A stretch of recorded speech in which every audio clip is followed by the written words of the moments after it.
Welcome to the Distant Learning Program of IGNOU. Let me introduce you to the speakers today. On my extreme right, I have Dr. Jayashree Jethwani, Professor Jayashree Jethwani from the Indian Institute of Mass Communication. Also on my right is Dr. Vijay Vancheshwar, who is the Deputy General Manager, Corporate Communication of ABB. I would like to pass over the session now to Jayashree to talk to you about concepts of PR. Public relations, if I were to define in the 70s or the 80s, it was an enigma. It's no more. In fact, the PR people would never ask for more as in the 90s. Public relations as a concept, as a discipline, is very well recognized. When we talk about public relations, two things are very important: public and relations. And public relations means having relationship with the public.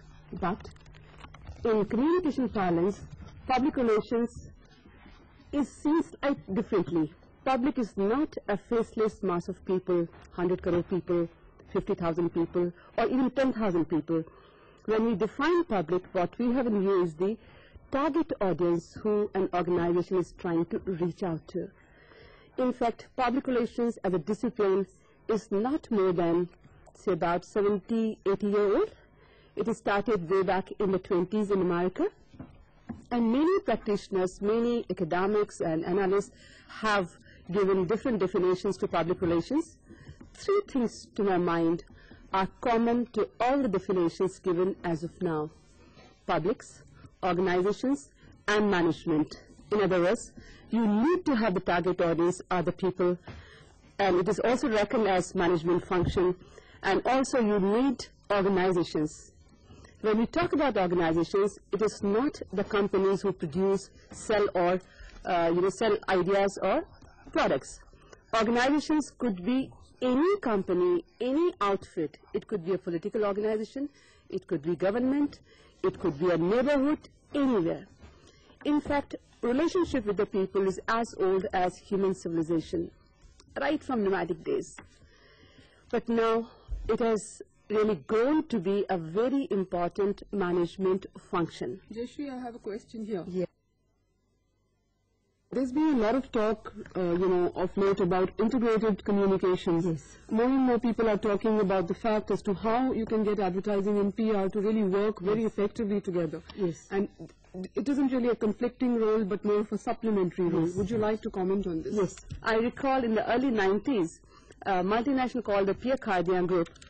Mr. Pierre Cardin came to India, and they did not use the route of advertising. The gentleman went to different universities, interfaced with the people, and next day the product was launched. Because all the scribes, all the journalists, they went their noting pads and their cameras, they took the shot, and hundreds of newspapers covered Pierre Cardin's visit to India, and the product was launched. You didn't use advertising at all. Yeah. Okay. Now let me just tell the students, since it's the first and the last probably on public relations, definitions, which have come up over the years, and tell them how they have, changed over the years. Public relations is reckoned as a management function that helps achieve organizational objectives, define philosophy, and facilitate organizational change. In fact, PR people are reckoned as change agents, but they don't believe in status quo. Public relations is the deliberate, planned, and sustained effort to create mutual understanding between an organization and its various publics. Here, as I spoke in the beginning, three things are really of core value to public relations: publics, organizations, and management. And when we talk about mutual understanding, what we're trying to say is that information is very important, but a company may have information obligations. But you must realize at the same time that various publics have information needs also. Thank you, Jayashree. Yes, I think Dr. Vancheshwar would like to add something there. Yes, as Professor Jethwani has very elaborately mentioned, public relations is definitely becoming a very important tool these days, especially in view of competition, and because the market is decided by the consumers who have a lot of choice. And therefore PR, as coming from a third-party source or from the media, has more credibility. So what to share, how to share is a matter of relevance, but it's very important that we share information, because the more we share, you build up credibility. I'd like to, talk about who I can term as the pioneer in public relations. Name is Howard I. Childs. And imagine, Seema, he said something about, if not more, 70 years back, which holds, true even today. Even today. I'd like the students to have a look at that transparency. I'll read out. Public relations is not just the presentation of a point of view, or the art of tempering mental attitudes, or the development of cordial relations, but to reconcile or adjust in the public interest, I underline the word public interest, those aspects of our personal and corporate behavior which have a social significance. Giving up a good product is not a matter of obligation. People pay for that. What is that you can do beyond giving a good product? That is what is all about public relations. She rightly said, it's not just doing a job, it's a whole-time activity, it's the way of working. Public relations means, as I said, the public face that you have with the outside world. So as individuals, how we treat employees within the company, because they are also ambassadors of your company outside. How you deal with the media, which is very important these days, because it's a very inexpensive way and a very credible way of promoting goodwill. How you share information with them, and how you deal with potential employees, how you deal with investors, how you deal with the people who invest in your company, financial analysts. So it's a whole gamut of, it's a whole range of segments that you have to talk to and you have to deal with and build up the credibility. So public relations is definitely a very challenging line these days, especially with globalization now, with internet on the line, and we have computers and we have the world shrinking. Information is easily available, so unless your information is right and fast, then you won't be up there in the market. So you have to be very competitive through good public relations. I'm sure the students will be very happy to hear that they're on the right in the right profession. Yes. Yeah. Being in academics, I'm always worried that students must know the concepts very well. Absolutely. So here I have another transparency for them, what it means in brass tacks. It looks all high-tech, what both of us probably spoke, In order to crystallize it to what it means in day-to-day functioning, I have a small slide to show to the students. We just spoke about various publics and stakeholders. So the first and foremost thing for the PR practitioners would be to identify various stakeholders in publics. Now, every company would have a number of stakeholders. He spoke about employees. They're the most important. Unless until you have motivated employees, you can achieve nothing. So it's very important that you motivate them, you caress them, and you also give them a feeling that they're proud about the company they have chosen to work for. Outside, you could have the wholesalers, dealers, if you're in a market situation. If you're in service situation, you could have hotels. If you're an NGO, you would have, a lot of purposes to solve. And if you're in government, again, you have a lot of, publics to cater to. But besides all this, some of the publics, outside publics, are common. Media is a very important public for public relations. We spoke in the beginning that PR is third-party endorsement. So media works as a conduit between the organization and its publics. Then nowadays, especially in the last 10 days, we have seen the growth of a very special and a very formidable public, what we term as the NGOs, the SIGs, the special interest groups. In the 70s or the 60s, nobody had heard about these publics, but now, these special interest groups could be lobbyists, could be pressure groups, could be environmentalists, could be conservationists, could be consumerists, and there's no, life, which is not touched by these six, So the corporations have to keep in view what are their susceptible areas. And, sometimes what happens, you think that you're doing a good job, and next day when you get up in the morning, it's not a good morning for you, and you find that one of the special interest groups who has been, working, on your corporation, and there's an adversarial report or a very negative report because your company might be polluting a river, or your company might be, sending smoke up the air. So it's very important that you identify these six and work towards and see what are they up to and cater to their communication needs. In fact, the responsible corporations do have separate Yes. individuals or even departments very specifically to look after this function. If I may just add on to that, most corporations these days have what you call a social commitment. So as part of their public relations, they just don't look at just selling and making money. They also want to be seen as a responsible corporate citizen. So they might take up some projects on healthcare, for the community, or literacy drive for women of workers, or environment drive to make the environment clean, things like that. And it's not a matter of philanthropy or obligation, it's a sound business sense, I would say. Absolutely. Yeah. So the other things which I have put it is that to understand the communication needs about various publics, to decide the best cost-effective media to reach out to them, and to work out the communication obligations of an organization. What is that you need to communicate? To understand the core competencies and core values of the organization. And this is very important. Now, every time a company is set up, obviously, bottom line is that you want to make money. But beyond that, what is that you stand for is of utmost importance. In fact, when we discuss in academic circles, we say that by the turn of the century, in the 21st century, the corporates will not be known as for what they produce, but what they stand for, which is very important. And as we just said in the beginning, to create a distinct corporate identity. Now, images are like, rainbows. They're very fragile. And you cannot make images out of nothing. You only can make identities. Images are always in the minds of the people who are perceiving you. As you said that the beauty lies in the eyes of the beholder. So is with the image. Yes. Dr. Vancheshwar, would you like to say something there? Well, very true. This is a matter of perception, and well, I have a slide, but before that, I'll elaborate on that. The point is that what people perceive may not necessarily be what you are. Yes. So it's very necessary to project the right image so that people perceive you in the right sense. Yes. You should be seen as you want to be seen, and your values or your norms or your standards as strengths for the outside world should be projected in the right way. I'll just show you a slide on this aspect through a perception of by the observer.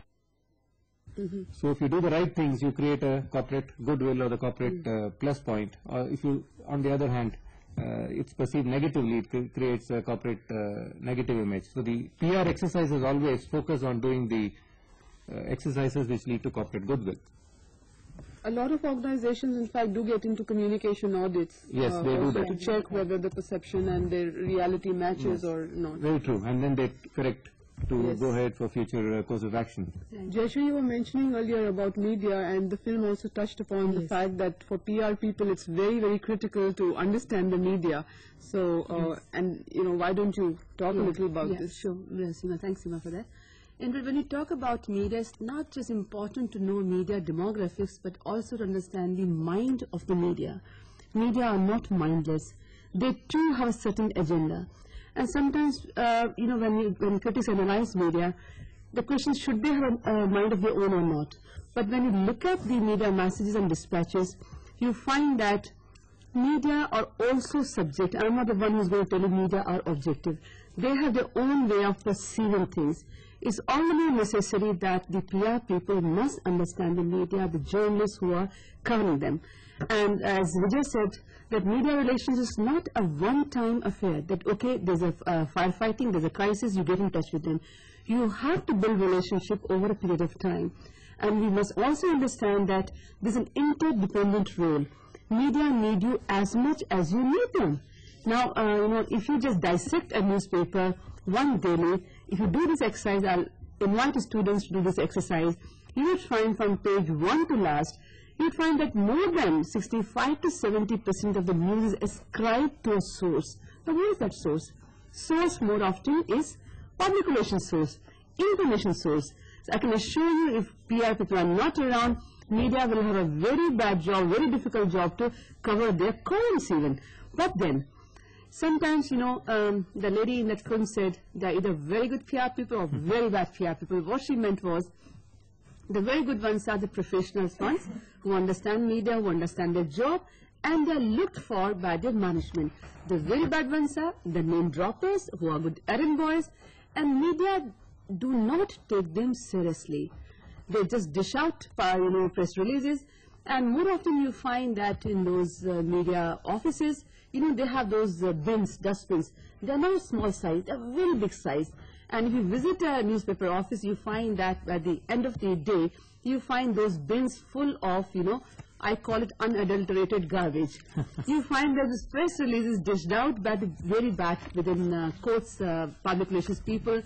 They smack of publicity and advertising. Now, media are not looking for publicity advertising for which you must buy space to say it.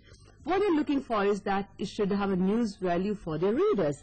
So it's very important that people in public relations should be able to understand the difference between publicity and public relations. Jayashree, tell me, and I'd like both of you to comment on this, having talked about how critical media is, what would you say are the skills required for a public relations person in terms of really dealing with the media very effectively and efficiently, and beyond that, what else would a public relations practitioner really need? Right. Yeah. So, Dr. Yes, well, apart from the important relationship or human relationship element, which is very crucial because after all in PR you're dealing with people.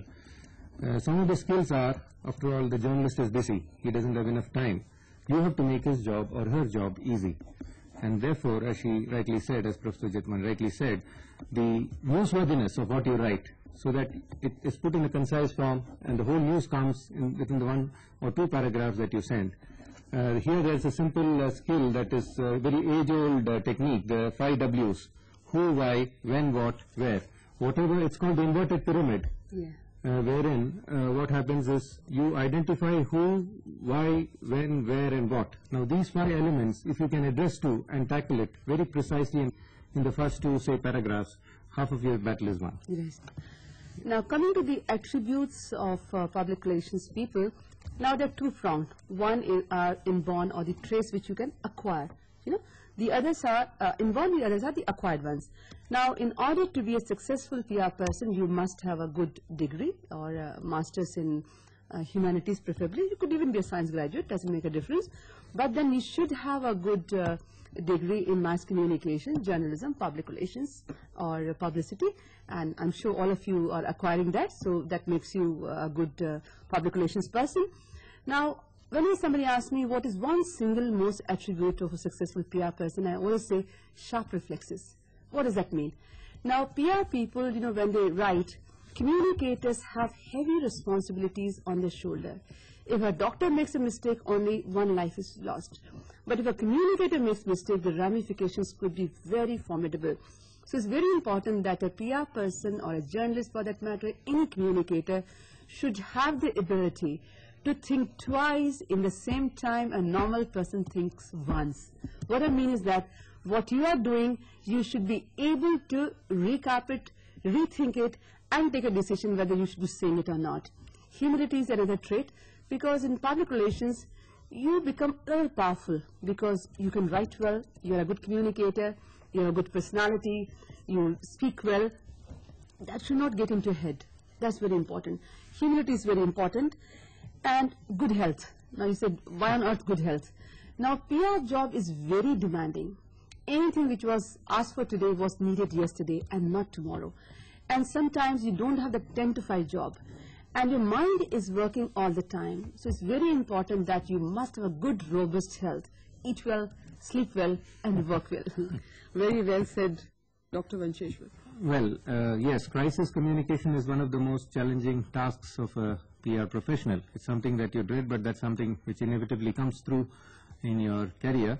And one of the most important things that most companies do is to have a crisis communication manual, being prepared to handle a situation as and when it comes to the extent possible. It's not possible to simulate or be prepared for every kind of communication crisis situation, but nonetheless you can more or less document certain key things that you need to do, like informing your people within the organization first so that they don't get alarmed, sharing of information, assigning responsibilities as to what happens, as to who does what when a situation happens. It could be a fire it could be an accident in a plant which is prone to fire, or it could be some information leakage which is not true, which reflects badly on the company, or it could be something questioning the company's reputation, for instance. In all these cases, you first have a task force which is assigned the job of handling the situation, assigning responsibilities, internally informing people about the true nature of the situation, keeping them calm and under control, and also telling the media, taking them into confidence about what has happened and what we are doing about it. If it is something that has happened, which shouldn't have happened, take them into confidence and tell them about the action plan so that you are better prepared, and sharing of information again is very crucial in this situation. Yeah. You asked about certain case studies, and immediately what comes to mind is the recent problem relating to the mustard oil. Now, you saw that all of a sudden we read in the morning that some people died because of taking, contaminated mustard oil. And immediately I found that the Delhi government pulled up its socks and they tried to inform the people straight away. They booked space. They could have done even through the press releases.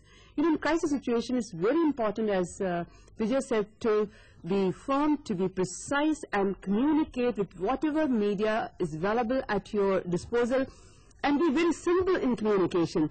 So as we term it, as we say, when we go to police station, what we do is lodge an FIR, the first information report. Similarly, in a crisis situation, you must look for a FIR. What is the first information report you are going to work on? Now, in case there are casualties, people are lost. Now, public opinion is a little funny, It swings like a pendulum if there are any casualties. So it's very important, in case the human life is lost, you find that emotions take a front seat and the reason takes a back seat. People become highly charged, passionate, So it's very important that you must see what is the enormity of a crisis. Now, in this dropsy disease case, you found that the government of India, the first thing they did was, now look, information is not corporate decision. Information facilitates corporate decision and disseminates information about that. So the first job was to withdraw all the, contaminated oil containers. And the people who are into the business, they were asked, and the inspectors went around collecting samples. Then they gave advertisements. One of the cooperatives, the NDDB, the National Dairy Development Corporation, since that's a part of government and almost people's movement, so they were the first ones, because one of the press, dispatch said that even NDDB's Dhara is contaminated. So I'm sure that was not a very good news for NDDB, who have a very long, association with the people, for being a very responsible corporate citizen. So they came out with half-page advertisements, and they came out and they said that, how it happened, and the person who was responsible for the quality control, he was sacked, and they came out and they even told you, the customers, that you are most welcome to return your Dhara, pack and take a different brand, and even if you just come with a, empty, Tetra pack, you could have asked for an exchange. So it's very important. People would like to know in a crisis already occurred. Now, what people are looking for, that what are you doing that does not recur? What is your action plan? And a lot of perceptions float around in times of crisis. And the most unfortunate thing is that everybody becomes an expert after a crisis. Everybody is giving a homely advice. Crisis already occurred. So it's very important, as we just said, that the crisis communicators who are part of the disaster management group must work out. In fact, to my mind, crisis communication in a disaster management is like, a fire escape, and communication holds the key. Crisis has occurred. What is that you're doing to alleviate the sufferings of the people? What is that you're doing that people have confidence in you? Because confidence is lost. And let me tell you, never get bouquets, you always get brickbats. So don't get walked down by the brickbats. Jayashree, you were talking about, you gave a very, very interesting case about Dhara and about this whole dropsy situation, which I'm sure all of us, it's something which is so recent in our minds, and all of us have been able to relate to that. If we were to really look at dissecting the situation, I'd like to ask both of you as to how could it have been done better. Yeah. I'm sure it would be a good learning for our students. Right. Would you like to answer, or would you like me to? Well, some of the things that come to mind are, the response could have been faster, more accurate, and also perhaps getting into depth about the quality checks that the government intends to get into. Yes. So that people are educated. I mean, the educative process of informing as to how we are making sure, so that you reassure the public that the repetition will not happen. Maybe that's where certain improvements could have taken place, to my mind. What we will, I think, if you allow me to do, is maybe we can sum up what we have really talked about, and in case both of you want to add something, that do feel free. What we tackled today was really concepts of PR, and we have addressed a wide-ranging number of issues while talking about the concepts of PR. Both of you have said that the PR practitioners are very definitely change agents, and therefore the role of public relations practitioners is extremely critical in today's environment. Also, more and more people are realizing that the roles of advertising and public relations and even direct marketing, to add to it, is complementary. They are not conflicting roles. Jayashree had touched upon very importantly the definitions of public relations, and as an accommodation, that's something which always concerns her, as she said. We talked about the importance of information. Both Dr. Vancheshwar and Jayashree highlighted how critical it is to reach out to your public, how important it is to give them the right information, because more harm can be done by not talking to the media and to the target audience at large, than by talking to them honestly and in a transparent fashion. We need to conserve positive opinions about the organization, and that also brings in the necessity of the perception and reality of the organizations having a match, because the problem will come if what the organization is does not seem to tally with what the people believe it to be.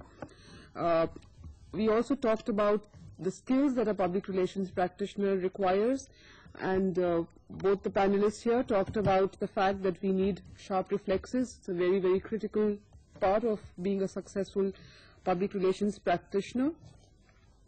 Jayashree had also talked about, very interestingly, about the special interest groups or the NGOs, which have emerged as a very, very critical target audience, and I think in today's environment we have to be constantly aware of the pressures which might be coming from new groups which might not be there today, but definitely as we grow and as the environment changes, I think a public relations practitioner has to be aware of and has to be, his reflexes have to be very sharp so that he or she can tackle with this situation.